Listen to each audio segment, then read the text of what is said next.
trop vite ou à une vitesse inadaptée sont encore et toujours des causes importantes d'accidents malgré la répétition des campagnes de sensibilisation au danger de la vitesse. Voilà pourquoi l'Agence wallonne pour la sécurité routière vous demande à nouveau de rouler avec le pied léger. La vitesse est un facteur d'insécurité routière particulier. Elle peut provoquer des accidents, mais elle en aggrave également les conséquences. Alors, en Wallonie, on estime que la vitesse excessive ou inadaptée est responsable d'environ un accident sur 3. En quoi de petits excès de vitesse peuvent quand même avoir de grandes conséquences? Même de petites différences de vitesse peuvent avoir un énorme impact en cas d'accident. C'est d'autant plus le cas en agglomération, où on est confronté à des usagers qui sont plus fragiles sur la route, comme des piétons ou des cyclistes. Un automobiliste qui roule à 60 km/h dans une zone limitée à 50 km/h mettra 8 mètres de plus pour s'arrêter que s'il avait respecté la limitation de vitesse.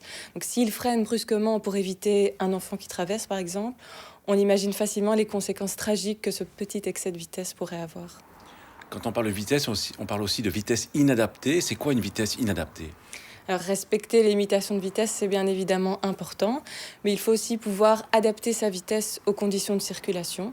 Donc, parfois, rouler à la vitesse maximale autorisée pourrait être dangereux, par exemple quand le trafic est dense, quand la chaussée est abîmée ou quand les conditions météo ne sont pas bonnes. Il faut savoir que les distances d'arrêt augmentent lorsque la chaussée est humide et donc il faut vraiment pouvoir adapter sa conduite pour éviter les risques. Alors, l'objectif de la nouvelle campagne de la WSR est de rappeler aux automobilistes l'importance de respecter les limitations de vitesse, principalement en agglomération. Il s'agit d'une campagne humoristique qui interpelle directement les automobilistes via 2 petits personnages qui sont en fait des caricatures de chauffards auxquels on ne veut surtout pas ressembler. La campagne sera présente le long des routes pendant tout le mois d'octobre et on la retrouvera également un peu partout en agglomération, dans les centres-villes via des arrières de bus qui reprendront le message de la campagne, mais également dans des boulangeries via des affichettes et des sachets de pain à l'effigie de la campagne.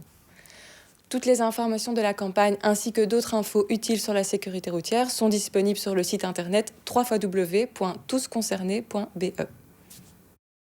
Une vitesse trop élevée peut déjà augmenter de manière significative le risque d'accident. Alors même si c'est contraignant, on demande à chaque conducteur de contrôler régulièrement la vitesse qu'il pratique et bien entendu de ne pas prendre de risques, c'est une question de vie ou de mort. À la question de la semaine dernière, il fallait répondre que le jour, les motos et les cyclomoteurs à 2 roues doivent avoir leur feu de croisement allumé. A gagné cette semaine une enceinte Bluetooth lumineuse Lenco. La question: dans une zone piétonne autorisée aux cyclistes, ces derniers ne peuvent rouler au-delà de 30 km/h, 20 km/h ou la vitesse du pas. Soit vous téléphonez au 0905 56 493, soit vous envoyez un SMS au 6020 en tapant contact 1, 2 ou 3 et vos coordonnées complètes.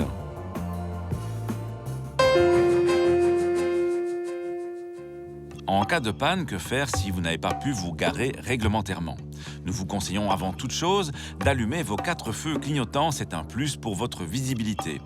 Ensuite, nous vous recommandons vivement de vous vêtir de votre veste de sécurité pour sortir de votre véhicule.